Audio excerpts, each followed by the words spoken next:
Time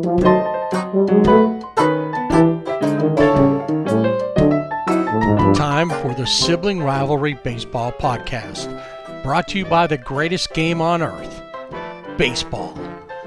In its 7th season, talking about the Dodgers, and this season the Padres, and of course other happenings in and around baseball at every level, are your hosts, Jana, the little sister, and Jeff, her big brother. Find SRBB on Twitter and Blue Sky at Sibling Rivalry BB without the A. Facebook and Instagram at Sibling Rivalry BB with the A. Visit the website siblingrivalrybb.com. And now, here's your host, with baseball in their DNA, Jeff and Jana.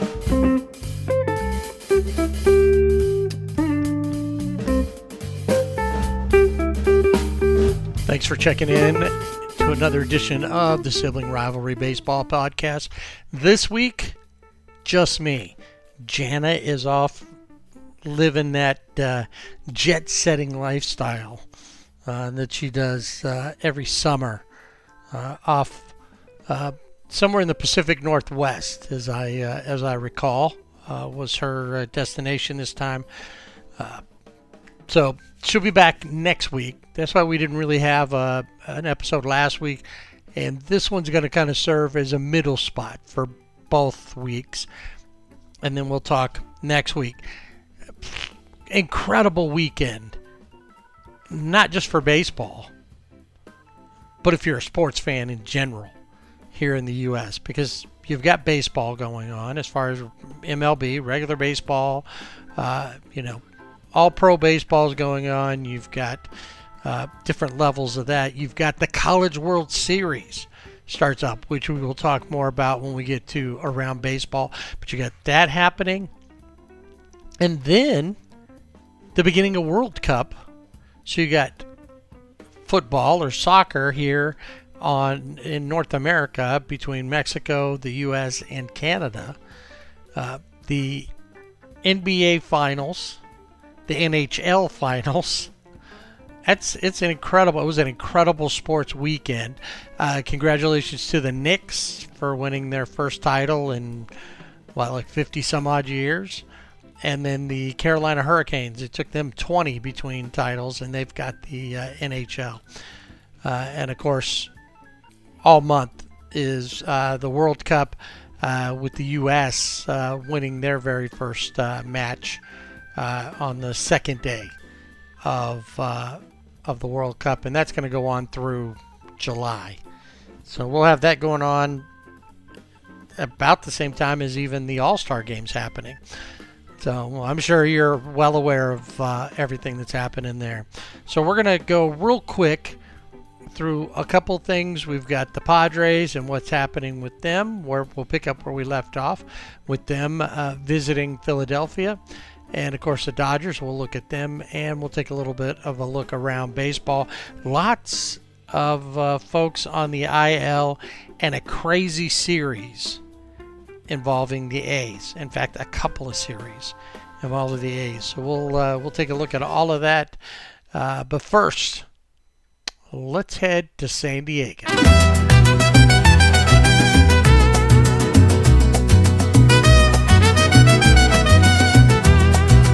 Last we spoke, the Padres had found their way out of Washington and up to Philly. They had a day off.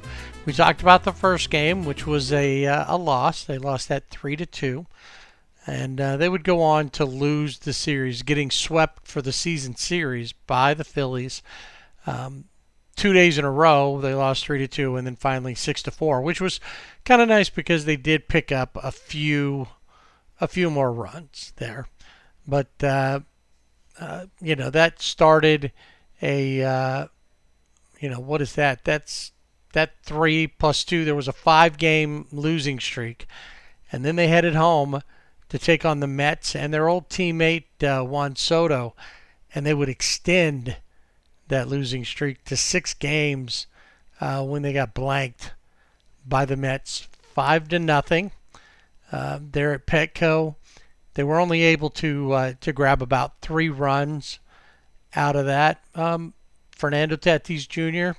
still coming up with some hits, but only 1 of 3, and they just, in this case, a lot of times we've talked about them not being able to do anything with runners in scoring position. This time they just didn't get people in scoring position. They were 0 for 1 because they didn't get any hits. They couldn't get anybody on, and it just not a great game for them. Michael King, he does go 6 innings, so that's been helpful that he could get through, and hopefully not put too much strain on the bullpen. But even Mason Miller didn't have a good night, giving up 2 hits and a run. Of course, Michael King gave up 4 runs on 6 hits over his outing, and the Padres are blanked by the Mets. So we move forward, seeing if maybe something. They got to break this 6-game losing streak, and so they go into this is a weekend matchup, the Saturday game. They're facing Nolan McLean, who's been one of the best pitchers in baseball, and he comes out and throws 6 innings, only gives up 3 hits and 1 run, but he does walk 3, only strikes out 5. Griffin Canning on the hill for the Padres only gives up 1 run, strikes out 6. He only goes 5, and the bullpen is able to come in and pick up the slack and hold the win. The Padres break the losing streak with a 3-2 W. Tatis once again 2 for 4, and only 5 hits, so just a couple more than they had before. But this time they were able to do something, which was score or get hits with runners in scoring position. They go 2 for 5, which says a lot. Sungmun Song with 2 hits and 2 runs, and they looked better.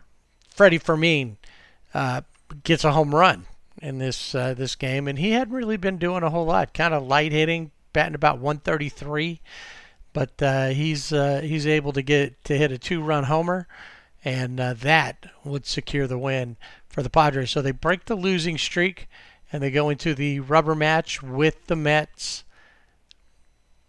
And another series lost. It's just unable to get anything going. They did get 7 hits, so more hits than they'd had in the past. The Mets would take them out on the Sunday matinee, 7-3. Once again, another hit, a double for Tatis. So he's not hitting home runs, but he's getting on base, and that's what you want your leadoff player, your hitter, to do, right? Jackson Merrill with a hit there. Manny Machado still not really getting anything done.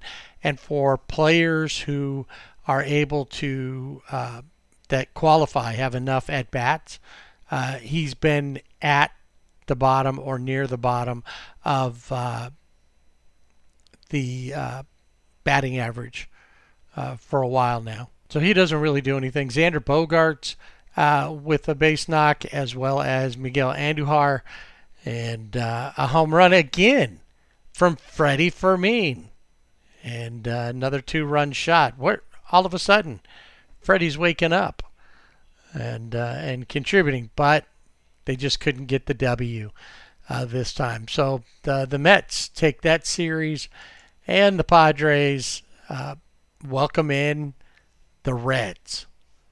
And you're like, okay, what are we going to do with the Reds? The Reds have been having issues.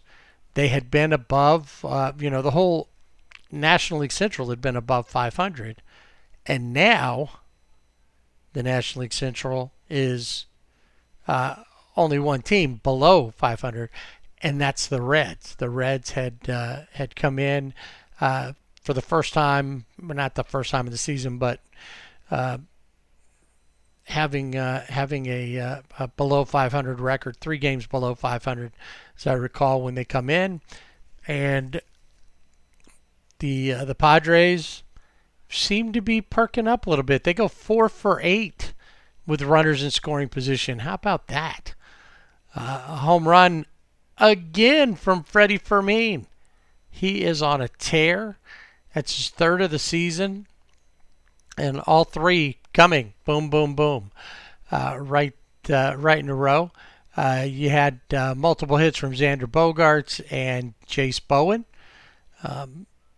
Nothing happening with Tatis, Jackson Merrill, or Manny Machado, but hey, does it matter where you're getting it from as long as you're getting it? No. As far as baseball goes, if the bottom of the lineup gets it done, that's all that really matters, right? Walker Buehler on the hill only goes 4 2/3, but only gives up 1 run on 8 hits. Does walk 2, but strikes out 4. And of course, the bullpen comes in, with the exception of Bradley Rodriguez. The big guys, Morejon, Adam, and Mason Miller, all do their job and shut down the Reds. Don't let them do anything or get into the game. Next night out, the Reds would reverse things, and they would, thanks to a home run by Sal Stewart and a couple of doubles from Blake Dunn, they would take out the Padres 5-3. Big night for Fernando Tatis Jr., though. He goes 4 for 6 with a double. Jackson Merrill, 2 for 6 with a triple. And, really, when you look at it, it's like when you look at some of this, Manny Machado was even 2 for 5. How is it that they lost? It's because the bottom part of the order didn't do anything this time. Samad Taylor, who took Castellanos' place when they DFA'd him, has he comes up and kind of starts, adding a spark. Part of the problem, I think, Lucas Giolito only goes 4 innings, walks 5, only strikes out 3, gives up 2 runs there, and the bullpen has problems as well. Of course, Morejon, Adam, and Miller give up nothing. Well, Morejon gave up a hit, but otherwise, that was it. But they're not able to get that. But hey, it looks like maybe something's turning around here. And in the rubber match, it took a whole game for a walk-off, which, as I recall, they said that was like their first walk-off of the season. I'd have to go back and look at that, but yeah, they were able to walk off the Reds with a 5-4 victory, and 2 for 5 for Fernando, 2 for 4 for Jackson Merrill. Machado gets in there with a double, and so a lot of doubles, and then get this, the game winner. It's a walk-off home run by Fernando Tatis Jr. Yep, he was able to get these guys and right off the top of the fence, and that was all that took, and they were able to get that win. Michael King on the hill goes 6 2/3, only gives up 3 runs on 7 hits. He doesn't get the W, but he does finally pick it up and looks better than he has in some previous outings. So hey, finally number 2 is that going to be a thing? Or are we going to all of a sudden see Fernando go on a home run, like a home run derby all of a sudden? We'll see. The Reds, J.J. Bleday, Spencer Steer, Eugenio Suarez, all with home runs in that game as well. And that would put a wrap on that series and send the Padres to Manny's birthplace as far as his major league career goes, to Baltimore.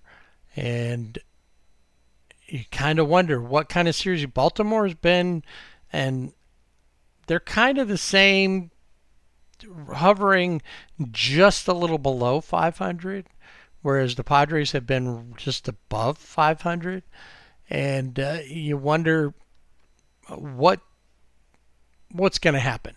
Are they going to be able um, to get in there and build on the success they've been having, shake things up, and add to the L's for Baltimore?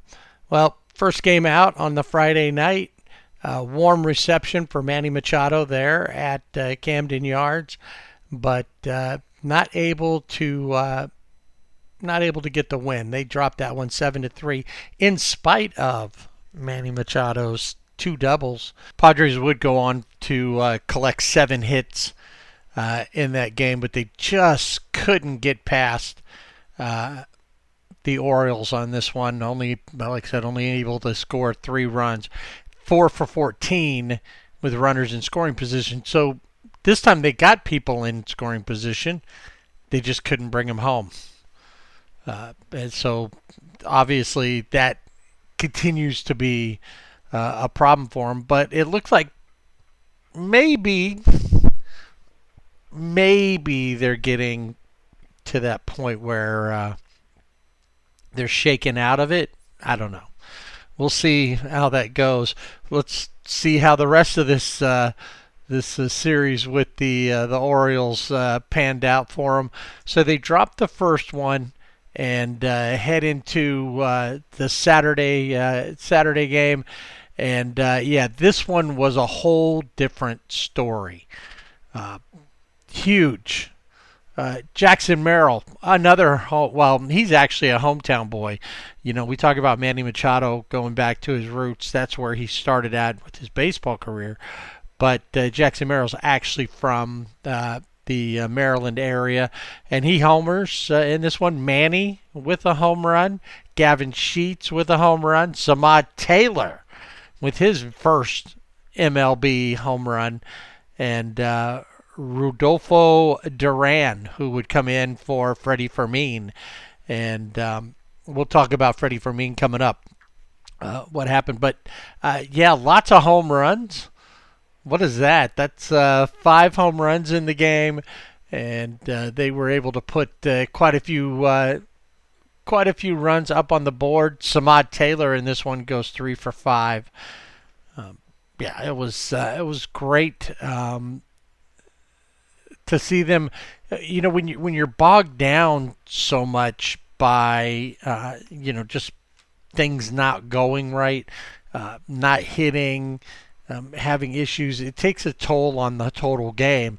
And when you have a game like this, you hope it kind of wakes everybody up, loosens everybody up, especially, and gets you ready and able to move forward. 10 hits in this for both sides. Like I said, the Orioles only grab 3 runs on this, while the Padres would score 9. Randy Vasquez on the mound does a pretty good job, giving up just 2 runs off of 6 hits over 5 innings, and then the bullpen overall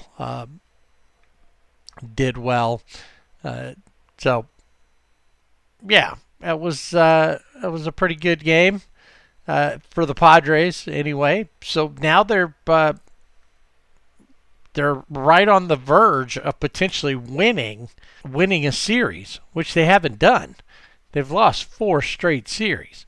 So we go to the rubber match on Sunday, and, well, how did it all come out? Well, came out with a W. Walker Buehler on the mound for the Padres, and he has a decent game. It does pick up the win, goes 5 innings, gives up just 1 run on 6 hits, no walks.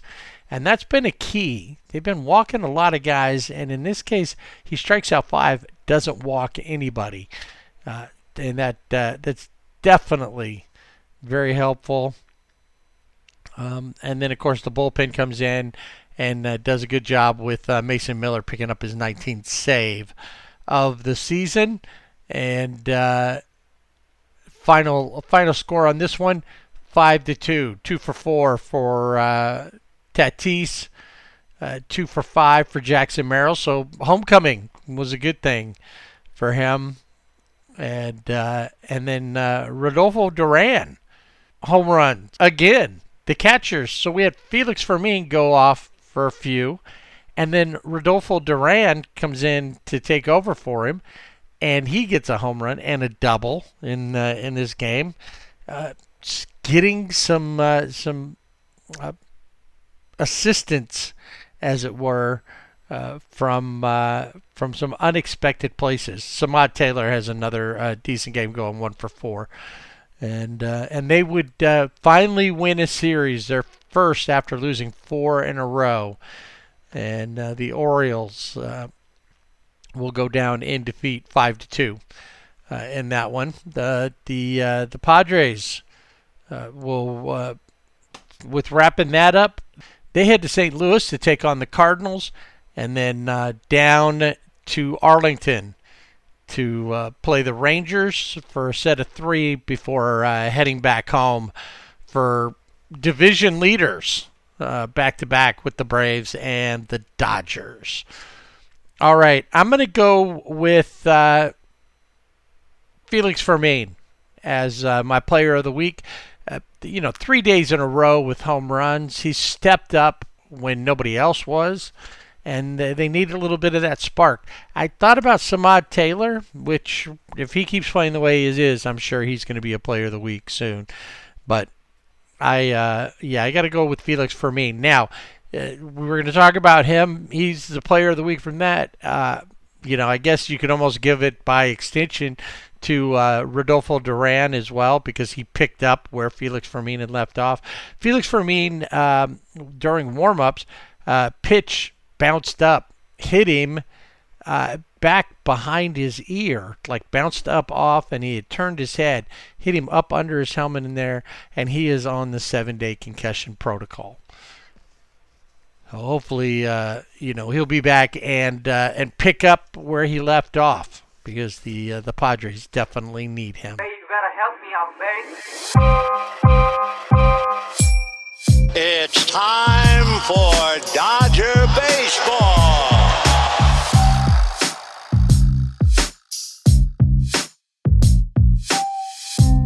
Last time when we were talking Dodgers, we talked the first 2 games of the Diamondback series. And so let's wrap up the rest of that series. 2 more. They end up splitting the series with the D-backs and are on the losing end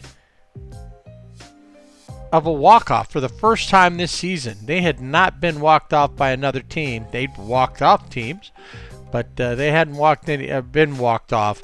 And Arizona would do that to them in the final game of the set. 3-2 win by the D-backs. The night before, the Dodgers would grab a 7-0 win over the Diamondbacks. Quick look at that one. We'll make that our showcase game.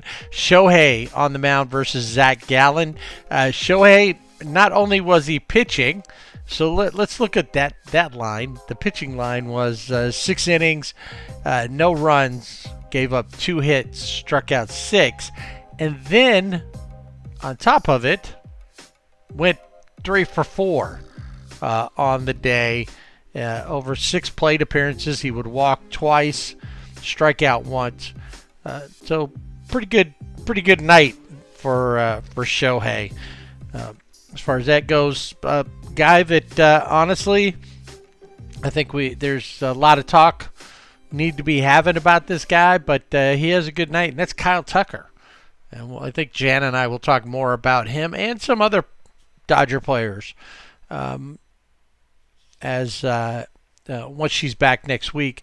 But Kyle Tucker would hit a home run there, going 3 for 5. Max Muncy, leading vote getter for third baseman in the National League All-Star voting, goes 2 for 5. with a double in that one. And like I said, they would go and blank the D-backs 7-0. In fact, it was a two-hitter. Like I said, Shohei gave up both of those hits, Jonathan Hernandez and Jack Dreyer, who we're going to have some issues with them too coming up. But for right now, it was a good game. No hits given up by either of the relief pitchers. Shohei was, just like I said, gave up the two. And that finished up their trip to Arizona. They come back home. They take on the Angels to finish up that series and see if they could pay them back from last year when the Angels swept them. The Dodgers so far had swept the Angels in the first three. They would take night one with a walk-off. Freddie Freeman hitting a home run to finish that game off. The Friday night, I don't know, I don't remember if they do Friday night fireworks or not there at Dodger Stadium now, but anyway, Freddie gave them some fireworks, and so 2 days in a row they got walked off on Thursday and then walked off on their own on Friday. Saturday, versus the Angels, Yoshi on the hill for the Dodgers, Jack Kahanowitz, who we will talk about coming up in Around Baseball, on the mound for the Dodgers and for the Angels. And the Dodgers, no fooling around in this one. They take that one 9-2. And then the Angels, who knew? Part of the problem, I think, was Emmett Sheehan on the hill for the Dodgers, and he's been having problems. Whereas the Jose Soriano, who was on the mound for the Angels, he's not been as dominant as he started off with, and we know that. But he's still the most solid pitcher the Angels have, and they would. I don't know. I guess you could call it kind of maybe even a B game. It didn't really seem like the Dodgers were that interested in this game. They do score 5 runs on 11 hits, but they just couldn't put a lot of runs on the board. Dalton Rushing with a home run, Ryan Ward with a home run. Shohei and Freddie both going 2 for 5 in that game. Dalton Rushing 4 for 4 with 3 RBIs, but they couldn't stop the Halos. Joe Adell with a home run. Zach Neto with a home run as well. Of course, Mike Trout 0 for 6. And in that game as well, Zach Neto with the golden sombrero. He got the home run, but strikes out 4 times. And he wasn't alone.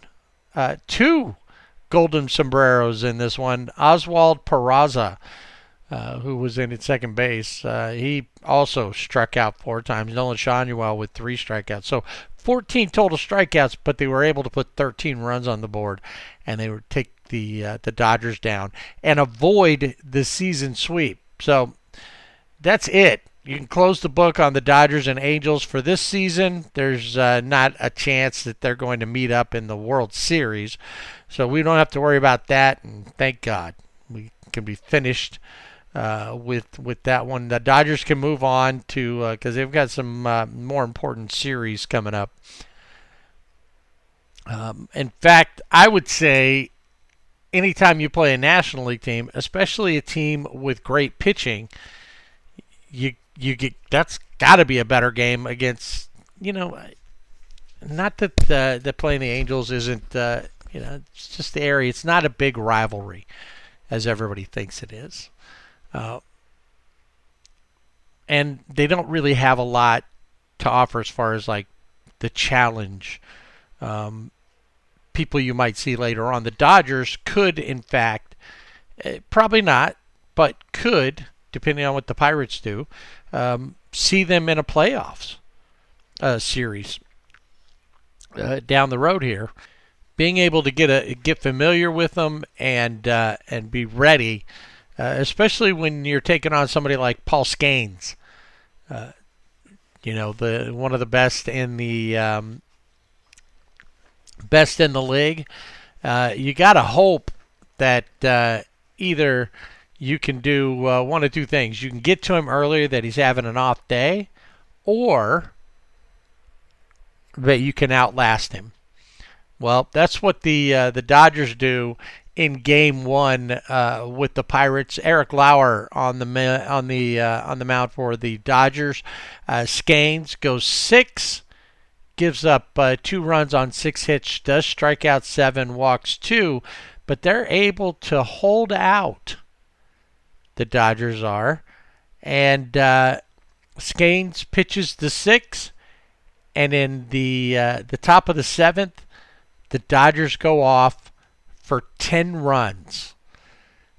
It's just like one after another. Wilbert Otell takes over for Paul Skeens, and he promptly gives up a couple of singles, one to Dalton Rushing, one to Alex Friedland.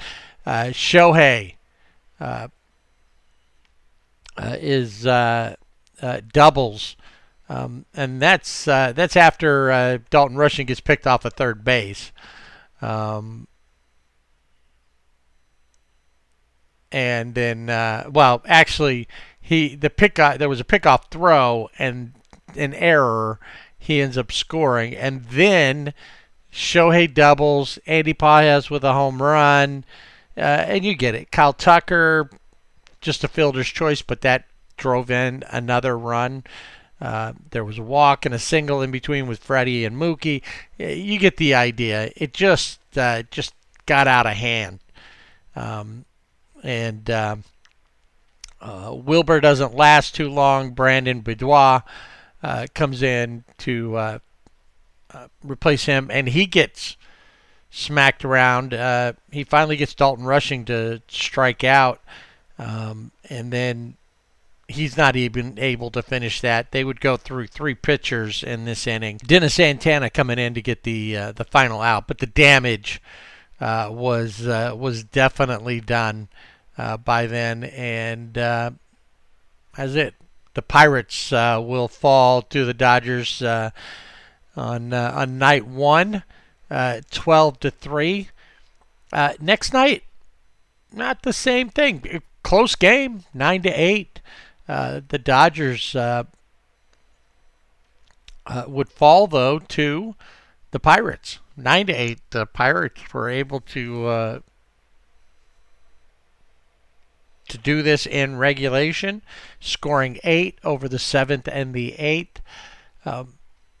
Shohei with a home run in this game and some time on the mound. His ERA does jump up a little bit as he does give up 3 runs. But it's Kyle Hurt who gets the worst damage, or gives up the worst damage, giving up 4 runs. Technically, Shohei gave up 4 runs as well.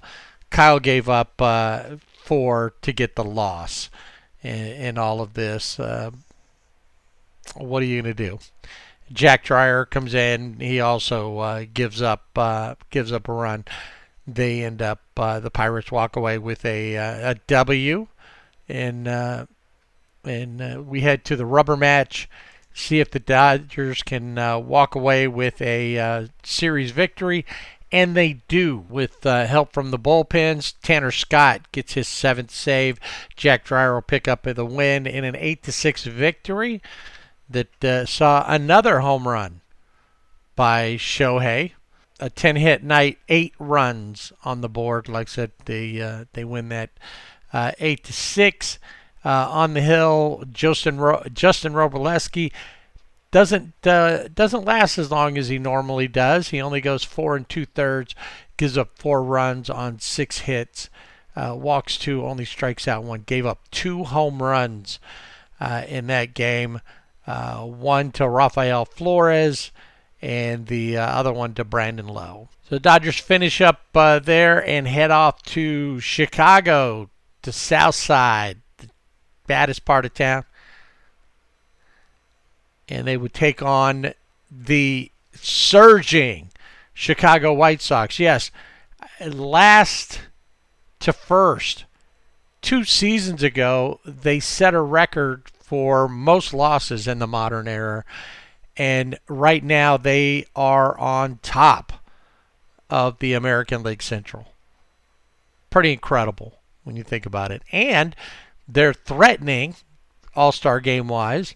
Former Dodger Miguel Vargas is I think he's third or fourth in the voting, but if they could get a good push for him, it's been something like 60 years or something, maybe longer. I'd have to go back and look, since the White Sox had a starting third baseman in the All-Star game, and he's doing all right. He's actually found a place to play, and and I think right now they've got such a good team there in Chicago that are coming together. It makes it easier when you're right on that verge of being good or bad, I guess, to be better.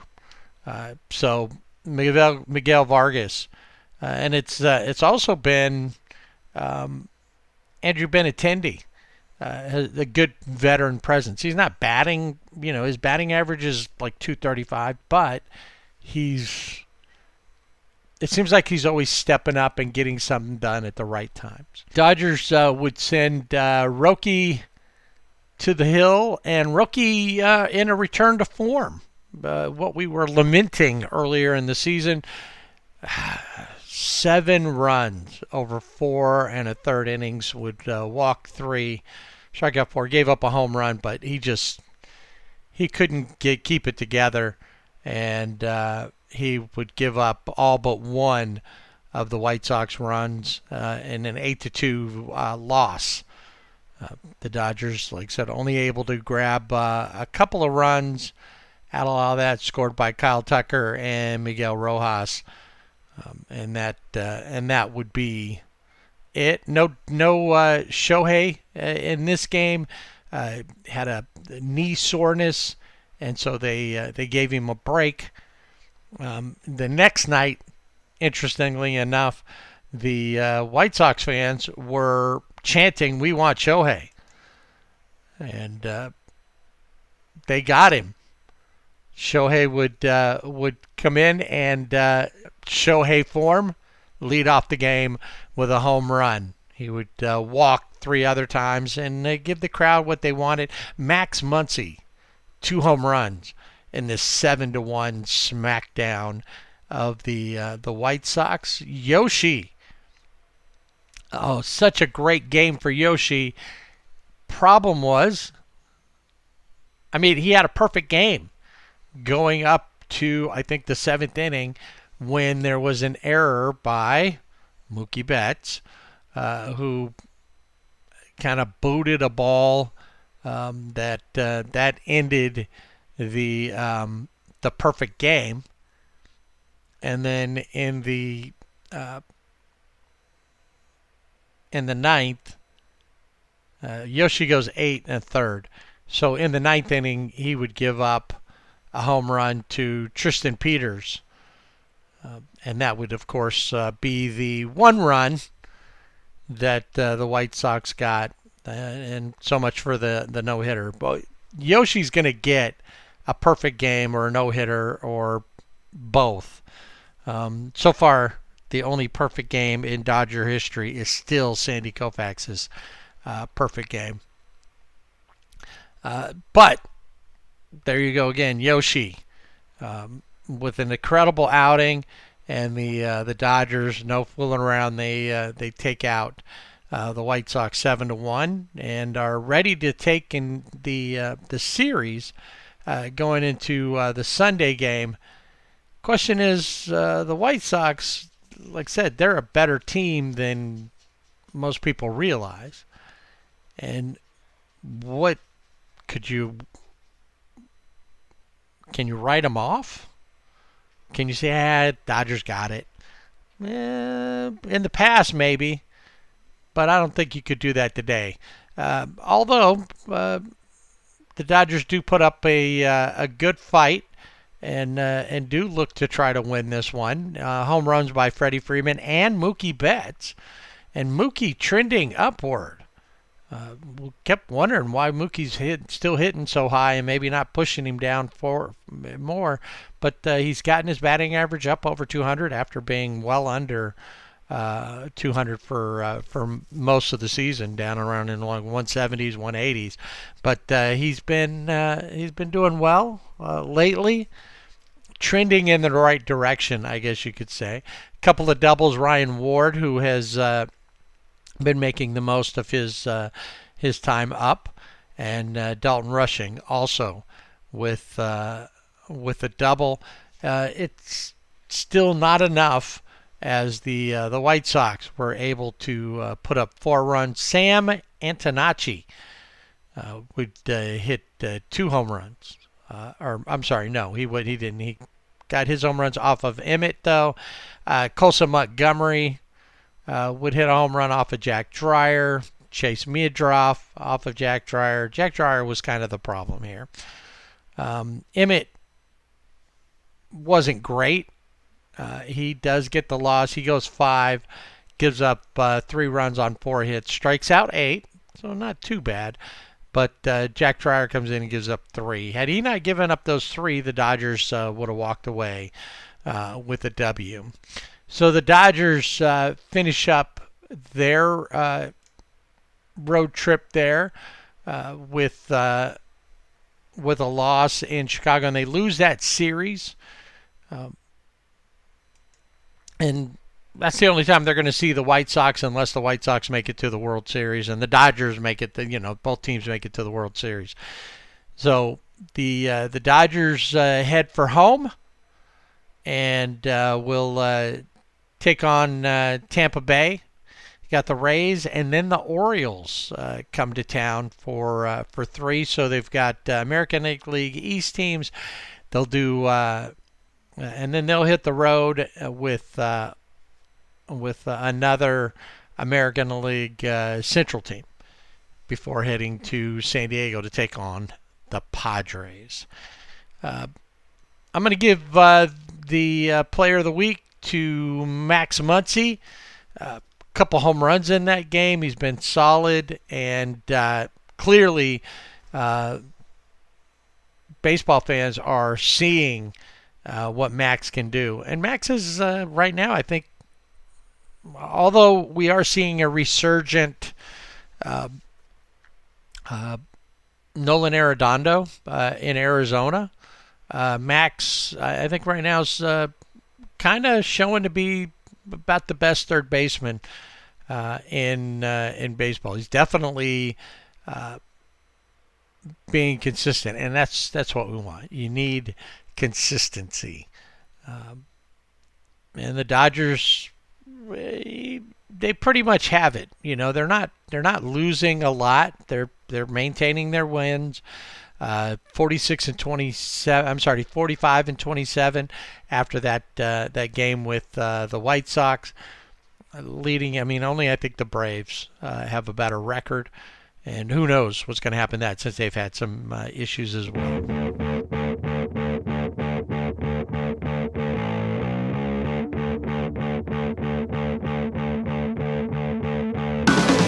Time to take a stroll around baseball. We're going to leave the bullpen cart there. That's only there when Jana and I are both together, and we can ride around the league in it and see what's going on in baseball. But as always, we start with Players of the Week, and I've got 2 sets of them. Let's go with the most current, Byron Buxton, showing what he can do when he's healthy. And it's good to see him consistently being healthy from last year to this year. He gets the American League Player of the Week, and then a couple of Brewers. And one of them absolutely had to be, of all the years that Shohei decides that he wants to win the Cy Young, you've got Jacob Mizorowski doing incredible things. He and Jackson Churio both are the Players of the Week for the NL. Byron Buxton, who We won the AL Player of the Week back on May 4th. He went 11 for 24 for 458 batting average, 3 doubles, 4 home runs, 7 RBIs, and 6 runs scored over 6 games. Last week he's got 22 home runs in 61 games thus far, and right now he's on a pace to pass career highs in his, which you got to be healthy to do, right? So awesome. I'm glad to see him there. So he ties Ken Herbeck, Joe Mauer, and Kirby Puckett for the most Player of the Week awards won. Mizorowski, also a Player of the Week earlier this season, actually recently, and just when you think that he can't get better or he can't put up bigger numbers, he does it again. 15 strikeouts and a one-hit shutout. He threw 58 of his 95 pitches at least 100 miles per hour, including 104.5 mile per hour pitch. Fastest pitch from a starter since they started tracking those things back in 2008. And then Jackson Chourio went 13 for 29 with 5 homers, 10 RBIs, 8 runs scored in 6 games. And it's the first time he's ever been Player of the Week. So the two Brewers with the NL Player of the Week, and then Byron Buxton with the AL. Now from last week, the American League Player of the Week went to a guy who is having, and another guy who has to stay healthy, will put up some incredible numbers and may very well be the AL MVP. Yordan Alvarez picked it up last week for the American League. The National League, it was Pete Crow Armstrong, who grabs that, who seems to have gotten over his little speed bump of saying stupid stuff and just, get back to playing baseball. Anyway, Pete Crow Armstrong was last week's National League Player of the Week. And then we were just talking about Jacob Mizorowski. On the 30th, the last one of May. So there was Jacob Mizorowski, Pete Crow Armstrong, and then Jacob Mizorowski for the Player of the Week in the National League. So we talked about the Brewers and having those two players there. Pretty incredible series that the Brewers were part of in Las Vegas, where the A's played two home series. Brewers and the Rockies both came and played in Vegas at the AAA park there, which is the A's AAA team. But, kind of like as a, hey, we're getting ready to come to Vegas and be your full-time team here. So they have a couple of series there at the Vegas park, and the A's and the Brewers, through 2 games of the series, had hit 17 home runs and scored 41 totals. In fact, there was one of the games, it was 15-14. It was just the amount of it's like the launching pad, they said. Over 2 series, 6 games. And this included a final matchup with the Rockies, where the Rockies won 23-6. It was just incredible. But get this: in 6 games, the A's end up winning 4 of the 6. There were 147 hits, 102 runs, 35 home runs, and 7 of those 35 were over 450 feet. Now that's playing outside, when the ballpark that they're building there in Vegas on the Strip is going to be an indoor ballpark. So you don't have to worry too much about that. It's going to change the dynamics, but it seems to me like maybe playing outside in Vegas is going to be a lot more fun than the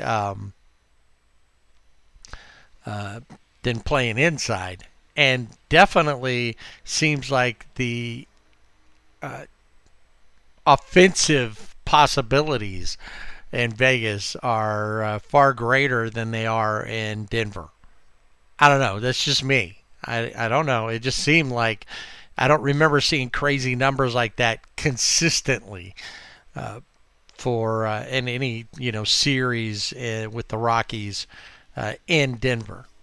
I guess we'll see once they build the park how the park is. Like I said, with everything being inside in a dome stadium, I think it's going to be a lot different. Then you're not going to see the same thing since they're not going to be playing outside. Something I forgot to mention, and I feel bad about this, Freddie Freeman became the 102nd player to reach 2,500 hits. He would do that versus the Pirates there in Pittsburgh. 2,500 hits, only 102nd player. And he's, at this point, he's only got, I think, one more year on his contract with the Dodgers. So the question will be, do the Dodgers, re-sign him, or does he end up somewhere else? But he would love to get another 500 hits, which he could do over another 3 years if he wants to play till he's 40. He could do that and get to that, because you figure you could hit close to 200 every season. 200 hits. That's always the number that sticks in my mind, because Steve Garvey used to stencil that into his batting gloves, and that was his goal every year, 200 or more. And it makes me. I think Freddie. I'd have to go back and look and see at his numbers, but I think Freddie could probably do that. He could probably hit another 4 years, maybe kind of transition to a DH role. Obviously, he couldn't DH with the Dodgers as long as Shohei's there, but who knows? Maybe he'd still be ready to keep playing. But if not, heck of a career for Freddie Freeman, and I'm really happy to see that he found his way to the Dodgers. Braves legend, but I think he's shown he could have been a Dodger all along. So as we mentioned back at the beginning of the show, lots of great stuff happened over the weekend sports-wise, including the greatest show on dirt came to Omaha, and the College World Series started up. And, I think we talked about when we got to the super regionals who made it out, who moved on to Omaha. And I don't think we talked about that. So let's get that, and get this. None of these teams were there last year. So whoever comes up this year won't be a repeat champion. And all these, not that they're all making their first time visits to Omaha, but none of them were there previously. So North Carolina advanced on, as did West Virginia. West Virginia taking out Cal Poly San Luis Obispo. Our favorite, the underdog, Troy, from Troy, Alabama, moves on, as did Ole Miss. And that's one bracket. UNC, West Virginia, Ole Miss, and Troy. Georgia, which I think pretty much becomes the overall top seed, or the highest seed to move forward. No, none of the number ones. I guess Georgia was a number one, but UCLA we know got eliminated. They didn't even make it out of the regionals to make it to the super regionals. So anyway, Georgia, Texas, Oklahoma. Yeah, they took out Kansas, and then Alabama would move forward as well. So that's going on, and here at the beginning of the week, we're going to have, by the time we talk next time, we'll have a new champion. Already, though, just to get you up to date, Ole Miss has been eliminated on one side of the bracket and Alabama on the other, leaving Georgia, Texas, and Oklahoma. Oklahoma right now is undefeated, and this is a double elimination up till the final two teams. Final two teams will play best of three. So right now, Oklahoma is ready to move forward. Georgia and Texas will be playing each other. You've got both Troy and West Virginia have lost one, and North Carolina has moved forward. So yeah, North Carolina will get the winner of the West Virginia Troy matchup, and then the question will be, and then Oklahoma will get the winner of the Georgia Texas. Now, since North Carolina hasn't lost and nor has Oklahoma, if they both win their next matchup against the loser or the winners of the matches of the games I just talked about, then they automatically move on to take on each other, for the national championship. If they were to lose, then they play again against the same. They'll play either Troy or West Virginia for North Carolina, or Georgia or Texas for Oklahoma, and then the winners out of that will play Saturday, Sunday, and potentially Monday if nobody wins the first two. If there's a split, then they'll have to play Monday for the national championship. So, like I said, we'll know who that is next week. All right. Normally, when Jan is not here, I don't do the Wheel of IL, but it's been pretty eventful. The Wheel of IL has a lot going on. Before I get to the Wheel of IL, I got to tell you, it was interesting. On Monday the 15th, at that point, no team in Major League Baseball had either more than or less than a 2-game streak. Nobody had an active winning streak or an active losing streak of more than 2. Which is pretty weird. Usually you got somebody like on a heater, with a major winning streak, and then other times, there's people just getting beat down. Well, everybody's kind of, I guess we're in that. That's all part of that parity thing, right? Everybody's playing fairly decently. All right. Let me get through this with the Wheel of IL.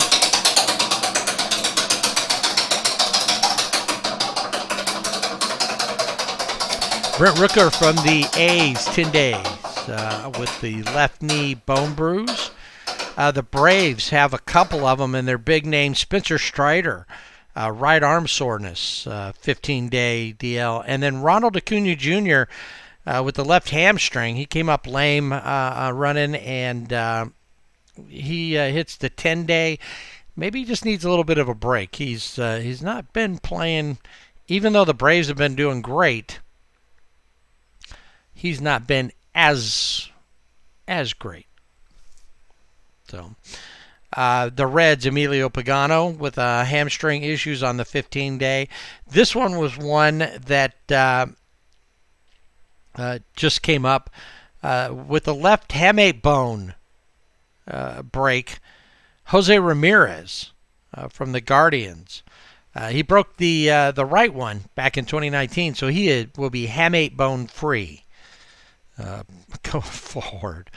And just when we thought that it wasn't an epidemic, it seems like maybe it is, because you'll hear the hamate come up again.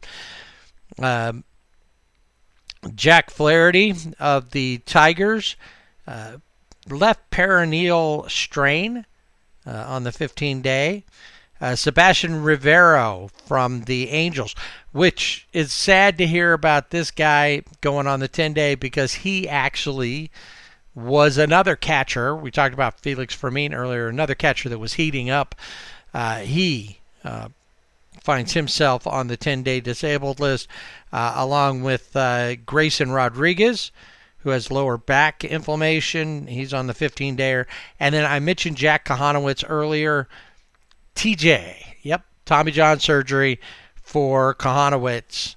So he's out, and I don't know that they're going to miss him too much.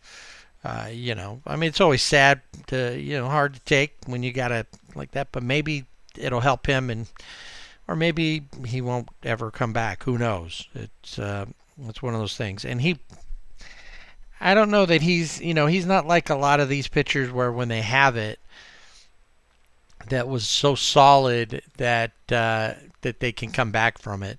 If he wasn't that solid before, although stranger things have happened. Neck injury has kept Will Smith out, and he was added to the 10-day IL for the Dodgers.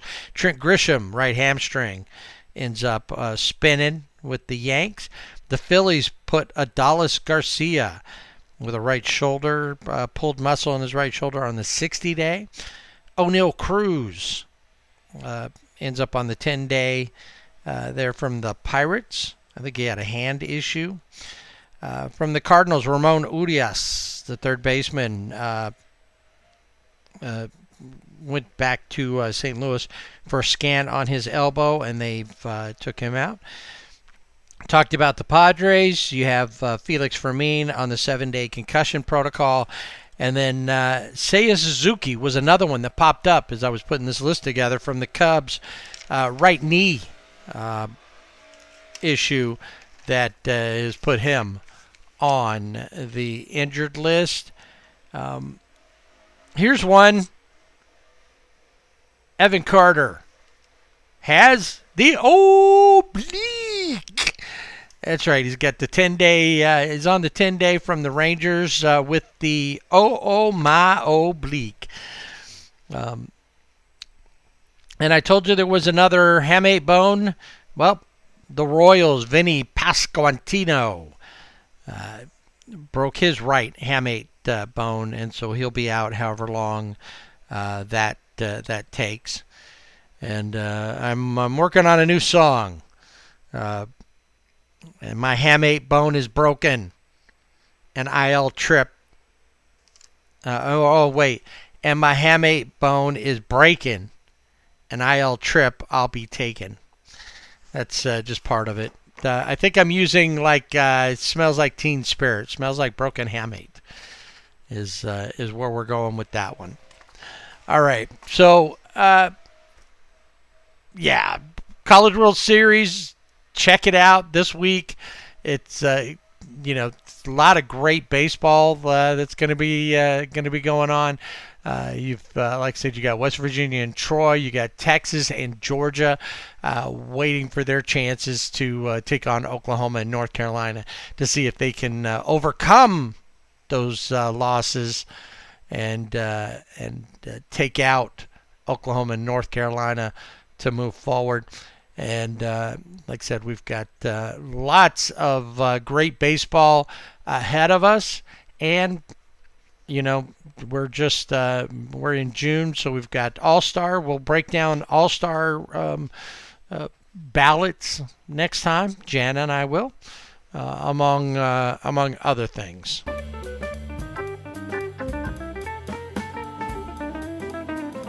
All right, let's put a wrap on this edition of the Sibling Rivalry Baseball Podcast. Thanks for hanging with me. Just me. I know it's odd when we're not both here. But happy to spend some time with you and talk a little baseball. We'll get more in depth in a few things and some stuff that definitely want to talk with Jana about the future of the Dodgers. And we'll talk All-Star Game, and we'll have the winner of the College World Series on our next edition. Remember, you can find us on Twitter and Blue Sky at Sibling Rivalry BB without the A. Facebook, Instagram, Sibling Rivalry BB with the A. Our website is siblingrivalrybb.com. Check out the Fanatics link. The 4th of July hats have dropped.